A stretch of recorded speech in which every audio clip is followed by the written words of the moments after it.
काजू मंडी गांव एक हाईवे किनारे बसा था। गांव में रहता था रमन। रमन सुशिक्षित और बेरोजगार था। उसके माता पिता तो थे नहीं, पर हाईवे किनारे जमीन का छोटा सा टुकड़ा था। उसमें रमन सब्जियां उगाता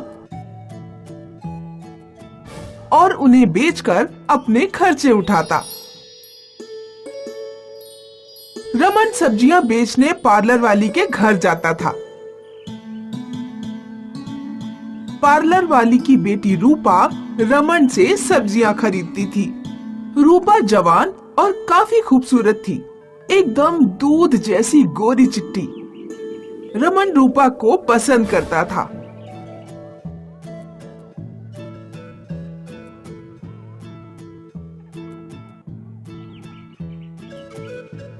और रोज रोज सब्जियां बेचने उसके घर जाता था। अब सिर्फ देखने से मन नहीं भरेगा, मुझे रूपा का हाथ मांगना होगा। दूसरे दिन रमन सब्जी बेचने गया तो पार्लर वाली सब्जी खरीदने आई और मौके का फायदा उठाकर रमन ने बात छेड़ी। आंटी, मैं रूपा से शादी करना चाहता हूँ। ये सुनते ही पार्लर वाली एकदम से भड़क उठी। ओए, आलू प्याज की दुकान, जानता है मैं अपनी बेटी को दूध से नहलाती हूँ, सब्जियां मैं खाती हूँ और उसे दूध दही पनीर खिलाती हूँ। तू कर पाएगा ये? भिखमंगा कहीं का, चल फूट यहाँ से, दोबारा शक्ल मत दिखाना। ऐसा कहकर पार्लर वाली गुस्से में अंदर चली गई। निराश रमन भी वहां से लौटने लगा तो उसके पीछे रूपा खड़ी रो रही थी। क्या तुम भी मुझे गलत समझती हो? ना तुम गलत हो, ना मेरी माँ गलत है। मैं माँ का फैसला मानती हूँ। मुझे चाहते हो तो माँ का फैसला बदलो, बड़ी आदमी बनो। ऐसा कहकर रूपा भी चली गई और अस्वस्थ रमन घर चला आया। इसका मतलब रूपा मुझे चाहती है, बस दिक्कत है उसकी माँ। बड़ा आदमी बनने के लिए सब्जियों का व्यापार बढ़ाना होगा और उसके लिए चाहिए पानी। फिर क्या, अपनी सारी जमा पूंजी दांव पर लगाकर रमन हाईवे किनारे अपने खेत में कुआं खुदवाने लगा, लेकिन घोर निराशा मिली। 100 फीट गहराई के बाद भी एक बूंद पानी नहीं मिला और रमन हताश होकर रोने लगा। सारी जमा पूंजी दांव पर लगाई और बदले में क्या मिला? धूल, मिट्टी और पत्थर। रमन रो रहा था, तभी एक साधु बाबा आए और कहने लगे, रोने से कोई फायदा नहीं, ये जमीन शापित है, पानी की एक बूंद नहीं मिलेगी। ऐसा क्यों? हजारों साल पहले एक ऋषि कमंडलू में दूध लेकर यहाँ तपस्या करने आया था। जैसे ही उसने कमंडलू रखा, कमंडलू गिर गया और सारा दूध जमीन पी गई। क्रोधित होकर ऋषि ने जमीन को शाप दिया कि ये बूंद बूंद को तरसेगी।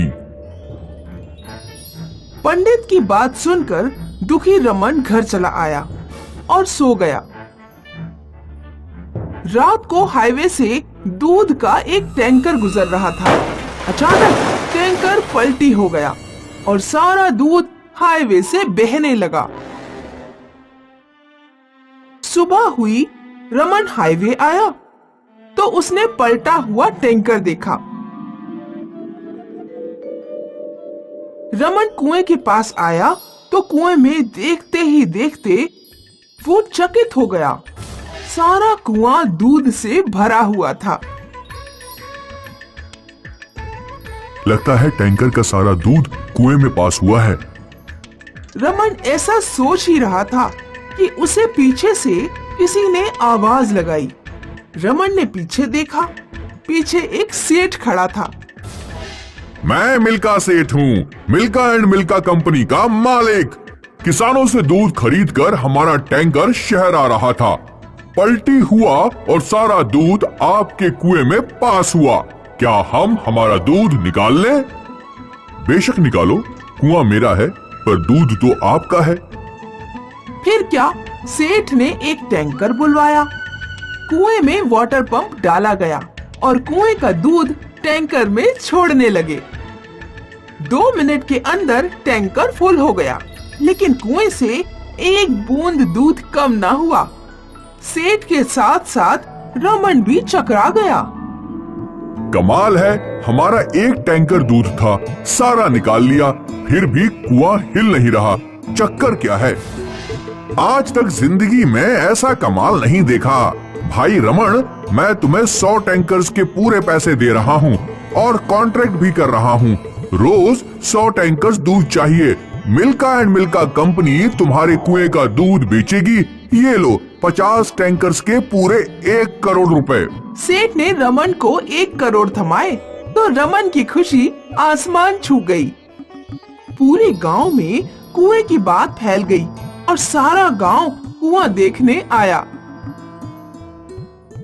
पार्लर वाली भी रूपा को लेकर कुआं देखने आई तो रमन बोला, आंटी, रूपा दूध से नहाती थी, अब दूध में डुबकियां लगाएगी। 1 करोड़ पर डे कमा रहा हूँ। अब तो हाँ बोल दीजिए। कल सुबह चाय पर आ जाना, शादी की तारीख निकालनी है। ये सुनकर रूपा शर्माई और रमन भी खुश हो गया। दोपहर को साधु बाबा फिर आए और बोले, कुएं में दूध इसलिए आया क्योंकि टैंकर के दूध का कमंडलू के दूध के साथ मिलाप हुआ। अब ये कुआं कभी खाली नहीं होगा। जो भी हुआ अच्छा हुआ। ऋषि का शाप मेरे लिए वरदान साबित हुआ। इस प्रकार दूध के कुएं से रमन की पूरी जिंदगी ही बदल गई और रमन बड़ा आदमी बन गया। बालमपुर नाम का गांव था। बालमपुर में आम पकते थे। सारे लोग आमों की खेती करते थे। हर साल मोटे मोटे और मीठे मीठे आम बेचकर काफी सारा पैसा कमाते थे। बालमपुर में बाला सेठ नामक धनिक रहते थे। उनके भी आमों के काफी बगीचे थे। उनको आम्रपाली नाम की एक जवान और खूबसूरत सी बेटी थी। आम के मौसम में आम्रपाली दिन रात आम का रस पीती थी और आम जैसी पीली पीली सुंदर दिखती थी। आम्रपाली जवान थी, इसीलिए रिश्ते आने लगे, लेकिन बाला सेठ अपनी जिद पर अड़े रहे। उन्हें चाहिए था शहरी दामाद, जिसका शहर में घर हो, नौकरी हो और मोटा सा पगार कमाता हो। भगवान ने बाला सेठ की सुन ली और आम्रपाली के लिए शहर से रिश्ता आया। लड़का डेप्यूटी कलेक्टर था। उसे देखते ही आम्रपाली पसंद आ गई। लड़के के पिता ने भी आम्रपाली को पसंद किया, लेकिन दिक्कत थी लड़के की माँ। उसके तेवर देखकर बाला सेठ परेशान हो गए। लड़का बाला सेठ की परेशानी समझ गया और हल्का होने के बहाने उन्हें आम के बगीचे में लेकर आया। माँ को गांव वाली बहू पसंद नहीं है। मेरी पसंद को वो मना नहीं करेगी, लेकिन शादी में इंतजाम बढ़िया होना चाहिए। सारे बाराती खुश होने चाहिए। माँ ऐसी शादी चाहती है जो ना तो किसी ने देखी हो और ना कभी कोई देखेगा। आपने ऐसा इंतजाम किया तो बात बन जाएगी, नहीं तो शादी के बाद भी माँ आम्रपाली से नाराज रहेगी। शादी की तारीख पक्की करके लड़के वाले चले गए और बाला सेठ परेशान हो गए। दोस्तों को बुलाकर उनके साथ चर्चा करने लगे। ऐसा क्या करें कि बाराती आंखें फाड़ कर देखते रह जाएं? शहर में शादी रखें, डेस्टिनेशन वेडिंग, या फिर इवेंट मैनेजमेंट वालों को बुला लेते हैं। नहीं यार, उन लोगों के लिए नया नहीं है। नया सोचो, नया। आमरस पिलाकर भगा दीजिएगा बारातियों को। उनके नखरे उठाने के लिए हमारे पास पैसों का तालाब थोड़ी है। अचानक बाला सेठ एकदम से उठ खड़े हुए। उन्हें उत्साहित देखकर दोस्त और आम्रपाली भी चौंक गए। तालाब, पानी, आमरस। अरे बाला, क्या हो गया है तुम्हें? शिवा, तालाब में पानी कितना बचा है? गर्मियों में कितना बचेगा? होगा कोई 10 टैंकर। भीमा, आम की उपज कितनी है इस साल?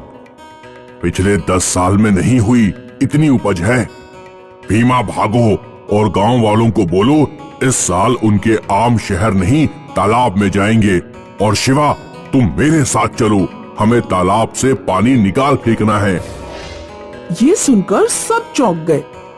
पर बाबा, आप करने क्या वाले हैं? जो दुनिया में किसी ने नहीं किया, आमरस का तालाब, तुम्हारी शादी आमरस के तालाब में होगी। ये सुनकर सारे एकदम से उत्साहित हो गए। आम्रपाली शर्मा कर अंदर भाग गई और भीमा गांव वालों को खबर करने भाग गया। बाला सेठ और शिवा तालाब किनारे आए और मजदूरों की मदद से उन्होंने तालाब में 10 मोटर पंप डालकर सारा पानी निकाल फेंका। इधर भीमा गांव वालों को लेकर आया। गांव वालों के हाथों में आम की टोकरियां थी। बाला सेठ गांव वालों से बोले, गांव वालों, हमारी बेटी की शादी है, आमरस का तालाब बनाना है। आप सब साथ दें, आम निचोड़कर रस तालाब में डालें। और सारे गांव वाले उत्साहित होकर टोकरियों से आम निकालकर तालाब में निचोड़ने लगे और देखते ही देखते तालाब आम रस से भर गया। ये देखकर बाला सेठ खुश हुए और शिवा से बोले, शिवा, भीकू नावड़ी से कह देना सारी नाव सज धज कर तैयार हो जानी चाहिए। दिन बीतते गए और शादी का दिन आया।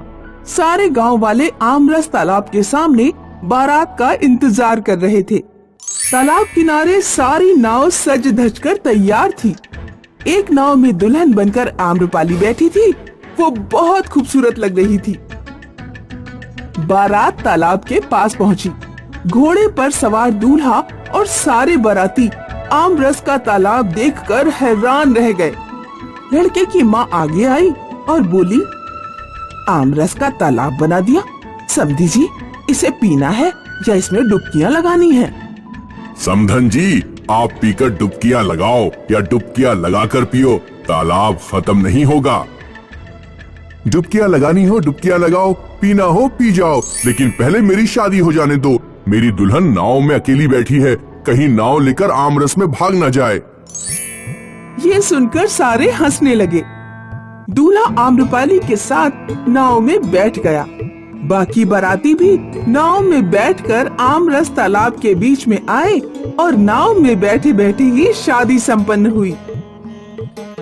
फिर क्या था, सबके हाथों में पूरियां बांटी गईं और सारे मेहमान नाव में बैठे बैठे आमरस से पूरियां डुबोकर खाने लगे और आमरस पूरी का आनंद लेने लगे। खाना खाते ही शहरी बारातियों का आमरस तालाब में फोटो सेशन हुआ। कोई लाइव जाकर अपने दोस्तों को नजारा दिखाने लगा तो कोई आमरस तालाब के साथ सेल्फियां लेने लगा। बाला सेठ ने देखा दूल्हे की माँ सबसे आगे थी। हर एक बाराती के साथ आमरस तालाब की सेल्फी ले रही थी और सोशल मीडिया पर अपलोड कर रही थी। आम्रपाली भी दूल्हे के साथ मीठी मीठी बातें कर रही थी। ये सब देखकर बाला सेठ की आंखें भर आईं। उन्होंने घुटनों पर बैठकर हाथों में आमरस लेकर प्रसाद की तरह प्राशन किया और आमरस तालाब और गांव वालों को मन ही मन लाख लाख धन्यवाद दिया।